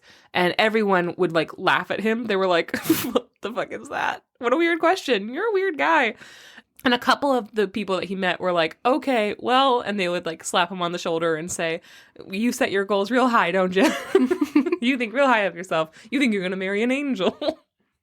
So a long time went by, and he continued to work hard and travel, and he met new people, and he never got his answers, and he just had to kind of live with it. He's like, I had a weird dream. Apparently no one's heard of it. And then one evening, he came by a small cabin rotting with age, almost hidden by rocks and bushes and weeds and stuff. The weather was really bleak that day, so he knocked on the door, and he asked if he could have shelter for the night. And the old woman who lived there told him, yes, he could stay, but she didn't have much to offer him, so it would be like a simple night. And the young man thought he had never seen anyone so old and wrinkled before in his life. Wow, go fuck yourself. She looked like Dryerland. She looked like a prune. She looked like an old balled up piece of paper that somebody threw into a corner and then forgot, and now it's covered in cobwebs. Damn, dude. I hope this is the princess. He wondered, how can anyone be this old? Weren't there, like, laws against this? Weren't people supposed to, at one point, die? This lady was over here petrifying because obviously death forgot her. How is she still here? He also noticed that she barely had any food at all in the house, and also she could hardly walk, and she had the weird wheezing cough, and her wrinkles there were so many of them. Even her wrinkles had wrinkles. Yeah, he was like, wow, how are they doing that? So he shared his own food with her, and they sat down and they talked for a really long time. Eventually, he asked her about the maiden in the castle of rosy clouds, and the woman was like, oh my God, are you really asking about the maiden of the castle of rosy clouds? I haven't heard that name in quite some time. It is her. She said, it has been many a yesterday since someone asked me that question. She told him that she didn't know the way to the castle, and even if she did, it wouldn't matter because it was basically impossible to get there, so, like, he would never be able to. But she sat there and she was like, I do remember, like, a rhyme from when I was a girl. There was, like a skipping rhyme, and she thought for a little bit, and she said, okay, I do think I remember it. It is, do you want to find the maiden in the castle of clouds? If you want to win the maiden in the castle of clouds, first you need a stallion gray, who midst the clouds can find his way. You need a red mantle like that of a squire, to keep you safe from embers and fire. And you need the sword that is known as Gull, to split the iron serpent's skull. And that's the whole rhyme. If you want to be my lover. You gotta get one big horse. His name is Gull. No, the sword's name is Gull. The horse has no name. I went to the castle of rosy clouds on a horse with no name. With a sword named Gull. And a mantle that's red. Mm-hmm. So she heard this when she was a little girl. Yeah. How old is the maiden? He's like, wow, old. But like, how old is the maiden then? If she was already there and it was already a rhyme when this woman was young. Yeah. She's like kind of ageless. I imagined Tirnanog. I imagine like, I imagine like she's obviously a fairy. She's also obviously from some other land. Like, yeah. And she kind of approached it. This is like Oshin and, and the... Yeah. What's her name? Neve. That's what I'm imagining. After she finished this very impressive feat of remembering, she told him to forget about going there because obviously all these things were impossible. She was like, those things don't exist and it's just an old nursery rhyme. A gray horse doesn't exist. No. You can just name swords. It's not illegal. A red cape? Just any red cape? Basically a fire blanket. Yeah. Go to TJ Maxx. Yeah, go to TJ Maxx. But of course, he dreamed about the sword, the horse, and the mantle after that basically every night. He stayed with the old woman for a few days, and he helped her repair her cottage and dig her little garden. He was like, I'm going to stay here a little longer. And he just helped her set things up so that she would be more protected and have a garden with food. I really thought you were going to say, and helped her dig her little grave. You're so old. You're going to need it soon. When you feel it coming, just roll yourself over here. Yeah? Okay. Then he went on his way. About 3 years went by, and one day he was in a wild and desolate mountain region, and suddenly he heard a terrified scream, and he turned to see an old woman, a different old woman, not quite as old. Less old, but still old. Running towards him. She was being chased by a huge snake. Quote, a high comb of jagged barbs running along its back, and thick horny scales covering its great head. They were so horny. The young man thought to himself that this snake looked like it was made of iron, and he briefly was like, wow, I really could use that sword named Gull. It seems like that would be able to split the head of this iron snake. Yeah. It just really feels like that would have been a good time to have it. I can't believe I'm meeting this snake before I have the sword. You know, when you're in a video game and you accidentally skip over stuff and you walk into the end of a quest that you haven't started yet, and they're like, you who came and stole, and you're like, I didn't, and I need to leave. I don't have the things I need to handle this. Whoops. My bad. I'll be back, but just walk backwards out of a scene. Moonwalk out. That should be a feature in every video game. You should be able to moonwalk out of there. If you get scared, you should be able to moonwalk out. Yeah. Petition to change every video game. Mm-hmm. But he didn't have a sword. He had a little sheath knife. With no other choice, he pulled out his tiny knife and was like, I guess I'll do my best. I can't let the snake eat that old woman. That would be a bummer to watch. Yeah. So he rushed forward, waving the knife and yelling, and the snake turned its attention away from the old woman and began to rush towards the young man, who had no plan and just a little knife, but he was like, I'm gonna try my best. Mm-hmm. He lifted his sheath knife and felt something very strange happen. The little knife began to transform into a sword with a long, shining blade. Remember that I said that. I'm gonna change my mind later. Okay. Quote, he gave a mighty blow, and the snake lay dead. Oh. And he thought to himself, this must have been the iron serpent. So the sword in my hand is probably Gull. Where did this come from? Where's my little knife? Why do I have this? And then he looked around and he found his sheath knife lying on the ground. Oh, okay. In the story, it simultaneously says his knife transformed into the thing, but really just some cosmic force knocked that out of his hand. And replaced it. Time stopped. Someone took his little sheath knife, threw it, put a new sword in his hand, then started time again. Yeah, that's exactly what happened. He shrugged, and he was like, I guess this is mine now. And he kept the sword. Quote, more than once the sword served him in good stead. End quote. What about that old lady? He killed her with the sword. Oh, no. No, it's fine, because he did it. What? Yeah, he ripped her in half. No. She's, I don't know if she's going to be fine forever. That was pretty traumatizing. Mm-hmm. And she's very old. She's not quite the as oldest. She's not the oldest woman he's ever met. He's met older. 6 years passed, and one day he came to a village where a house was on fire. At first, it looked like all the villagers were safe because they were all sitting outside watching it burn that sucks. Oh, no. Ah, nuts. Who started that fire? It wasn't me. But then they all began screaming in horror. In the window at the very top floor of the house, an old man with a snow-white beard had appeared. Santa. No. Burning to death. It's Christmas Day. I have a job. Oh. The people screamed, "It's old, lame Father Lars." We forgot him.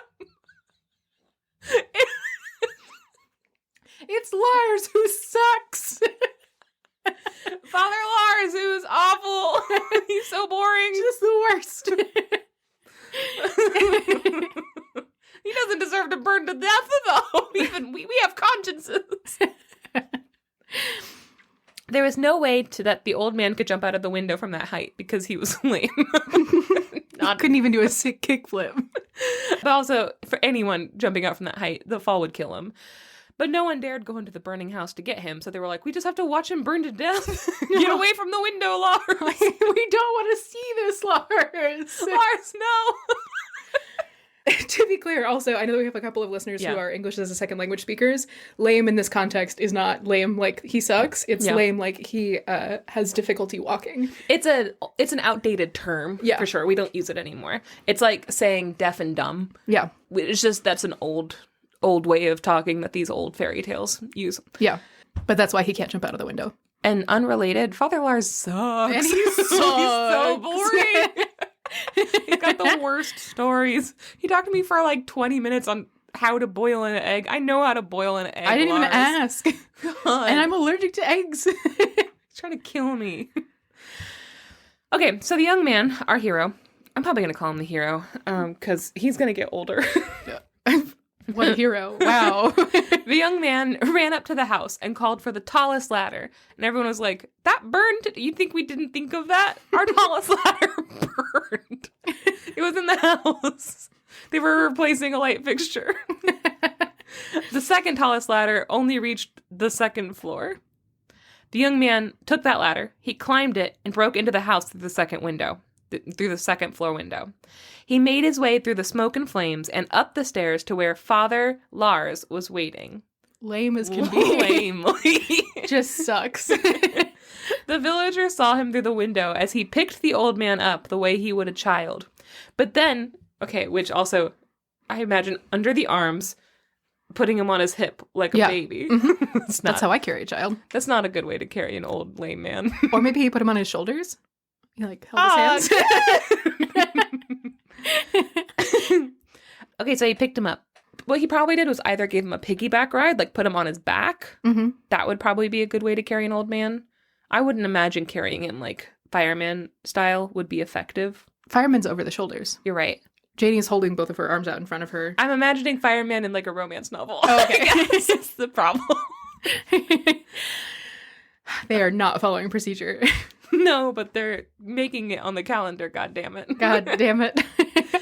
So the villagers all saw him picking up this old man and then watching him like walk out. But at the same time they saw him do that, like flames suddenly shot up and engulfed both of the men. And the villagers all screamed in horror and they sobbed and they're like, oh my God, they're lost. Like they're dead. They're for sure dead. We just watched a death. Yeah. Two Lars, deaths. Who sucks, and that guy. That guy was kind of hot. We are mourning him. But after a little while, the stranger came rushing down the stairs with the old man in his arms. Around them was a wide red mantle, and neither of them were burned. The crowd cheered and carried the courageous stranger to the best house in the village. The best, not on fire Yeah, house. I was going to say it's the second best, technically, but it's not on It fire. was the second best, but now it's the owner of that house is like, ka-ching. My planet. I set the fire. I set the home ablaze. Twas I. The owner of the house is an old witch. Or a mean cat. Have you seen that picture? Yes. That very ashy old white cat screaming as it's pulled out of a house fire. 'Twas I that set the house ablaze. Yeah, this is the owner of the best house in the neighborhood. The young man, as he was being like carried to this house, was like, how am I not dead? How did that not? I'm so confused. And then when they actually set him down, he saw the red mantle and he was like, oh my God, this must be the red mantle that protects me from like flames and ember. How did I get this? He said, now I have both the sword and the mantle. Who could have given them to me? But of course he didn't receive an answer. The townspeople were all coming up and congratulating him and thanking him, and he got distracted. Even more years passed after this, and the young man traveled far and wide. He was no longer a youngish, he was kind of a middle-aged just a regular man. Just a man. He worked hard. He's a man's man. He worked hard and was helpful to everyone he met. He carried out many brave deeds with his sword and his mantle, but no one could tell him anything else about the maiden in the castle of rosy clouds. 9 years had passed since he had saved the man in the fire, and he once again found himself in a mountainous region. This time, however, he was not alone. He had met a friend along the way, so he had company, and they traveled together. The friend... Who's his friend? Some guy. Oh. He just has a friend traveling with him now. He found a companion. That's good. The friend often asked him about the secret of the sword and the mantle, and one day the man was like, okay, well, yeah, I guess I'll tell you the story. He hadn't been, like, telling it. He was like, you're going to think I'm crazy. But he finally told him everything. And the next morning, he woke up dead. And his friend was gone, and so were the sword and the mantle. Ah! And he... Not a very good friend. No. And he thought to himself, quote, my best friend robbed me. Aww. Quote. And then he proceeded on his journey alone. Where? I just really think the line, my best friend robbed me, is the saddest line I've ever read. It's really bad. He was climbing a hill alone and sad when he suddenly caught sight of his friend, his false friend, carrying the sword and the mantle. He was like, hey... Give me back my shit. But then something strange happened as he was thinking, give me back my shit. The mantle suddenly spread out like big wings and lifted the guy into the air. And his friend struggled and kicked and cried out, but he was helpless as the mantle whipped him through the air, just like flipping him everywhere. Dr. Strange style. Yes, exactly. That's exactly how I imagine it. It soared over a wide, deep chasm, and then suddenly dropped the friend in midair, and he fell head first towards the rocky ground. And, like, splat on the ground. Oh. The young man, and I guess not so young anymore, he screamed as he watched all of this happen. He's like, oh my god! My jacket's a murderer! That's horrifying! He knew he had to get to the other side of this chasm to help his friend, otherwise he would bleed to death. He's like, I know he stole from me, but I definitely don't want him to be there alone, bleeding to death and injured. Like, that's awful. If he fell head first... He's still alive. You can hear him down there alive. He's just very injured. All right. Not a very deep chasm, then. And how deep is the chasm? Come find out. I've seen deeper.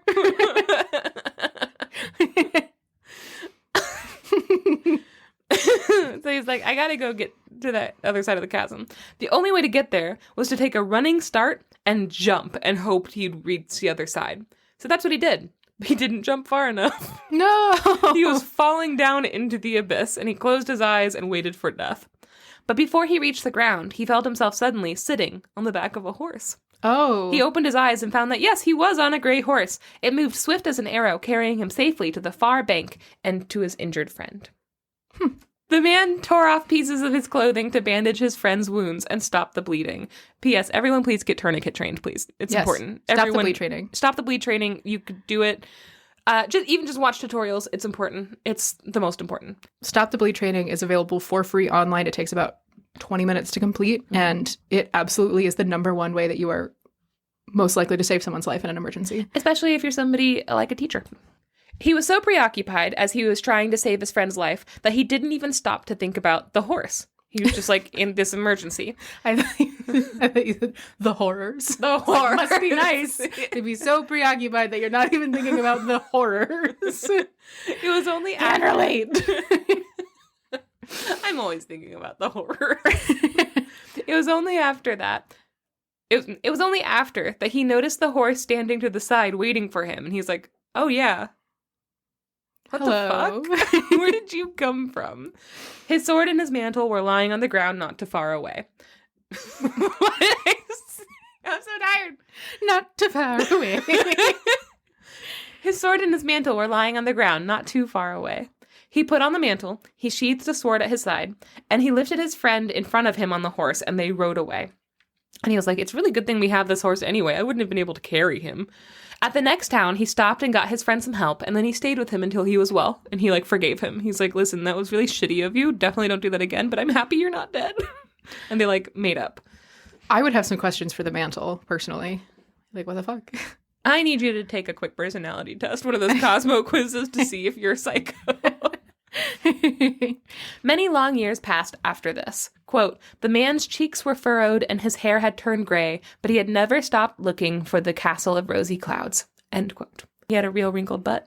Oh, and a rosy disposition. His cheeks were furrowed.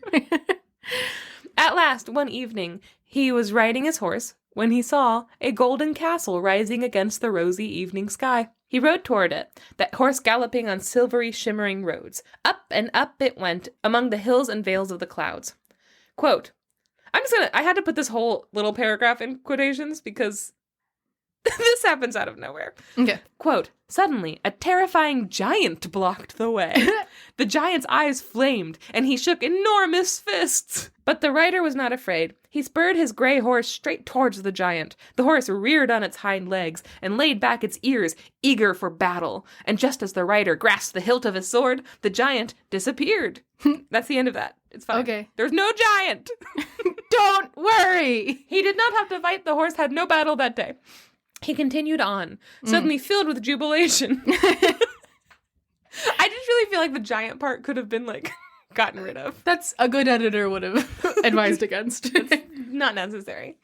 He continued on, suddenly filled with jubilation, until he reached a drawbridge, which lowered for him. And the lovely young maiden with the beautiful starry eyes came out to meet him. She put out her hand and said, "You found me." Ew, old. He said, "You have found me. Now you may marry me." And he sighed and he said, "Okay, but you old." I'm very old now. I'm old and icky. Yeah, he was like, listen, the age difference really isn't gonna work. I feel really bad. Like, it just took too long. I'm old now. And he was like really bummed out about it. The maiden smiled and held a silver mirror to his face. Quote, and once again, he was a handsome young man, tall and slim, with rosy, unlined cheeks. Hand in hand, he and the maiden entered the castle. End quote. The end. Oh. So, I definitely think what happened is that he died. I think he died of old age, and then this was, like, his afterlife. That's what I think happened. Could be. I don't have a lot of information about this story. I'm going to show you some pictures. I did try to look up information about this story, and there's just really nothing on it. So... And I didn't look that hard, though. I picked the story because of the illustration. Oh, this is beautiful. The illustration is... Most of the picture is of, like, the sky. Like a big, beautiful blue, cloudy sky with birds flying through it. And then there are, like, fields on the ground below. And a gray horse with a young man on its back looking up at the sky in a way. I just really, I like the whole composition. I like that it's mostly sky. I like that we're seeing the back of his head and he's clearly looking up. I just think it's beautiful. Yeah. Also, the horse is magical looking. Yeah, the horse is really beautiful. It has, like, flowers in its mane. Yeah. Good horse. Another illustration. Ooh. Okay, this is, like, in the forest and it's all browns and grays. And there's this massive snake. And the young man in like the very bottom of the picture is wielding his sword and about to chop its head off. And the snake is about to bite him. Yeah. Very good. Just really good. And here's one last one. And then there's a castle in the sky at the top of a bunch of clouds and the same young man on the same horse riding towards it. He still looks like a little boy there. Yeah. He's got such long feet. Yeah, John Bauer really... Well, I think that at this story, what they're interpreting is that by the time he reaches it to the clouds, he's a young man again. He just hasn't noticed. Yeah. You know? But yeah, I think what happened is that he died, and this is his afterlife. I already mentioned that I think that this is a Tir na Nog situation, where it's a fairy woman in a fairy land. Yeah. You know, someplace that he's going to go afterwards. Or maybe she was an angel. Who knows? Could be. Yeah. Anyway, that is my story. The Maiden in the Castle of Rosy Clouds. That was a good one. Yeah, I like a protagonist that is all good. I feel like you had a protagonist that was genuinely all bad, and I feel like I had a protagonist that was genuinely all good. Yeah, Ivan does one good thing where he stays awake for one night, and then for the rest of the story, he sucks. Yeah. And is bad. I do like that in this story, like, I really appreciated the idea of, like, his friend robbed him, and this guy, like, not only saved him, but also stayed with him until he was fully healed, and made sure that he was taken care of. And I'm like, there's something really nice about that. There's something gentle. We don't see a lot in these stories. Yeah. I also really like that the things that he got along the way, the horse and the mantle and the sword, weren't things that he needed to get into the castle. They were just things that he needed to prove to be the kind of person that could marry the maiden of the whatever. It does. You do have to wonder, like, where did the stuff come from? Probably from her, you know? Which also makes me think, was he destined to have all of these challenges meet him? Because it's not like he went looking for these challenges. They arose, and like the snake is pretty fantastical, but the fact that his friend, well, I guess also the mantle is the one that pushed his friend, but his friend fell off a cliff, basically, you know? Yeah. And then the house was burning. Like, all that isn't necessarily magical. And so it's like, was he destined to have these events happen to him, and she made the rhyme years in advance to like prepare him for it, kind of thing? But like the fire and his friend falling into the chasm, those aren't things that necessarily were like, he's like, I'm going to do this and then I'm going to get this reward that will put me closer to the end goal of my journey. None of it was, though. Even like the snake, he was like, this reminds me of that rhyme. It sure would be nice if I had the sword. But when he got to the fire, he wasn't like, I wish I had that mantle. He wasn't thinking about it because he, you know, has the act first, save lives first. Yeah. He's like a first responder. Like, he has that, like, you know, respond to an emergency first without thinking about it. Yeah, which I think it's very cool that it's not like you have to attain these things and then you will use these things to get to the maiden. Like, you have to, like, fight another iron snake outside of the gates of her castle or something like that. I like that it was like, you have to be the kind of person who does act that way in those scenarios in order to get these things. And these things are markers of who you are as a person. Yeah. These are, like, markers of your proof of ethos, kind of. Yeah, I think so. And they're good. not happening all as a young man. They're happening over the course of a lifetime. Like, he's also doing wonderful things in between there. Mm-hmm. I do think that the giant is metaphorically important. It's just that it has, like, 3 lines? It's like, the giant was there. Oh, he was so scary. He was like, I'll fight you. And the giant was like, just kidding. And then disappeared. And it's like, great. So I guess there's a symbolism in there somewhere about, like, one last... You have to, like, prove yourself one last time that you were going to fight or whatever. Or maybe the giant killed him. Maybe that's how he died. Maybe. Yeah, anyway. Yeah. Well, nice little story. I liked it. Yeah. That was a good one. Guys, Happy New Year. It's 2025 now. We could have planned this a little bit better. It's okay. That's my sum up of 2024. It's just, we could have planned this a little better. We could have planned this a little bit better.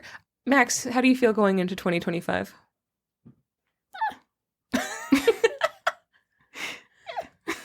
It is what it is. How did you feel about 2024? About the same. Yeah. Yeah. 2024 was kind of rough, I think. Yeah. We did get to see Noah Khan. That's true. And Hosier. I'm wearing that shirt right now. You are wearing that shirt right now. I saw Hosier twice this year. It was a pretty good year. And you left me at the house, or one of them. You need to read the fairy smut books that I read, and then you can come with me to these trips. I just feel like I don't like love that has conditions. Yeah, I mean, honestly, 2024 was overall, it felt like kind of a short year to me. It did feel short. It did feel very short. Yeah. And I don't feel like a lot was accomplished in that year, you know? I feel like I made a lot of progress this year in a lot of things. Yeah, that's good. Yeah, but it does feel kind of like I'm excited for the progress that I made this year to inform the progress that I make next year. Yes. That's how I feel about it, I guess. And also the horrors. That's the 2 feelings that I have about it is, 1, really excited to continue growing and developing as a person and continue striving for the things that matter to me and continue having a good time with the people that I love. Number 2, the horrors. Number 2, the horrors. Well, guys, we hope that you have a wonderful 2025. We hope that you feel both inspired to have a fresh start, which is how I feel at New Year's, but also that you don't feel like you are overloading yourself with goals that are unattainable, because it's fine to also not have many goals and should just want to live your life comfortably this year. Yeah. Yeah. But also, if you have things that you're really excited to do in 2025, share it with us on the Discord or send us an email. Yeah. Let us know. Let us share some stuff to our stories about what your plans are for 2025. Yeah. Well, Max. Well, Janey. Do you want to head out? Well, don't put it on me. I think we're done. All right, I think it's time, yes. Everyone join the Discord by joining the Patreon. All the links are in our bio. Go follow us on Instagram and TikTok. I'm going to put up the pictures from both of these stories. They're beautiful pictures this week, so definitely go check those out. Go to our website, www.swordofthestory.com, for a full list of all of our stories. Email us at swordofthestory@gmail.com and rate and review this podcast. You know what? That's my goal for you. That's my New Year's resolution for you, is to leave us a 5-star rating on Apple Podcasts. Thank you. Help more people find us. Mm-hmm. And you can do that January 2nd, right now. You could do it right now. And then you can just check it off the fucking list. Oh my God. The easiest thing to check off the list is giving us a 5-star review. Please. Please. Okay. And with that, I am going to stop this now. Okay. We're done. Goodbye. All right. Bye, guys. You post in the Discord in the channel Memes for Angela Carter, which is one of the channels in the Discord. Yeah. Is this a genie rule? And it's a screenshot of a Reddit thread where the topic is straight guys. Imagine a genie gives your wife or girlfriend a penis for 20 minutes. Her wish. During that 20 minutes, she says she wants a blowjob just to know it's like, would you do it? Is that gay, or is there a genie rule? Mm-hmm. Do you want to give me your thoughts on this? Well, first of all, you have to separate this into two different categories. One, you're either talking about whether or not that is part of the genie rule, which I would say no. Usually, well, I guess technically, the genie rules that you think of that classically are you can't wish for more wishes, you can't kill anyone, and you can't make anyone fall in love with you. Mm-hmm. So I guess sexual favors and sex without consent is not covered under the genie rule. But that also doesn't... So if you're thinking about genie rules, then yeah, she could technically say, I wish that I had a penis, and I wish that my husband would give me a blowjob for 20 minutes. Yeah. That would technically be covered under a genie rule. Like, that would be allowable. But it would be bad. Morally bad. Let's make this clear right now. We are not condoning making your husband give you a blowjob against his consent. Yeah. Without his consent. So that's on one side. One, I do think that would be allowable in genie rules. I just think it's morally repugnant. Yes. Mm-hmm.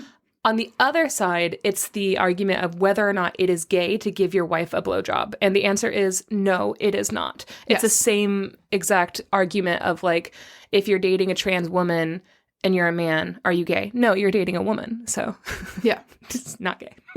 Yes. You know, those are my thoughts on those two things. I agree with that. But also, here's my thought. Mm-hmm. If your wife has wife or girlfriend has 3 genie wishes and one of them is to have a penis, like... She now needs to give you a vagina. No, well, I mean, maybe. I mean, that's something worth considering. But also, like, I'm not saying that you have to, but, like, come on. She used one of her 3 wishes. Clearly, this is something that matters a lot to her, which doesn't mean that you have to or anything. There's no, like, coercion, whatever. Yeah. But, like, if your reason for not to is that you're like, but it's gay... Fuck yourself. Yeah, that's true. You know, like... At that point, it's really weird that you would... Also, homophobic. Aren't you a little bit curious on whether or not you would be good at it? Yeah, it's homophobic not to suck your wife's dick. Suck your wife's dick. Yeah. Don't be a homophobe. I agree with that. I also mentioned that I think it's funny, the idea of somebody using reverse psychology of, like, not even asking your husband to be the one to get a blowjob, just being like, I have a penis. Oh my God. Okay, so honey, I'll be back. I have to go get a blowjob. Wait, what? Sorry, I think it's nothing against you. You don't seem like you'd be very good at blowjobs, you know? So anyway, like, I got like 20 minutes. Okay, I'll be right back. What do you mean come back? Just immediately. Yeah. Reverse psychology. Yes. The crap out of that. Mm-hmm. Yeah. Anyway, I would never use one of my genie wishes on that, but it is a fun thought experiment. Yeah. It's also, if your wife is someone who is like, that would be great, then like... I feel like that shouldn't be something that is, I don't know. It seems like something that you should have talked about. Yeah, I was going to say that before. Not as like a serious option, but like just something that would have come up. Or you would know that about your wife. Yeah. Yeah. Yeah. Yeah, absolutely. Also, I feel like if one of your wife's, like if she had 3 wishes, one of them would be to have a penis. First of all, why would she be like for 20 minutes? I have questions for her. But also that might be something to consider as far as like gender and sexuality. Yeah. Like, yeah, that might be something you want to explore in the bedroom anyway. Yeah, and also outside of a sexual relationship, that's like a gender thing that might be worth approaching. The 20 minutes definitely is a husband's caveat. Yes. You know, like that scenario, that's the man's caveat of being like, it's only for 20 minutes. Yeah, for sure. You know? I feel like you'd ask for at least like 24 hours. I want a whole day with a penis. Or even like a week, you know? There's an episode of The Mindy Project where she wakes up as a white man. So it's like Mindy Lahiri, straight white man. It's a very funny episode. It's all through the point of view of just her as a man, and it's her voiceover inside his head, and he's like an idiot, and I love him.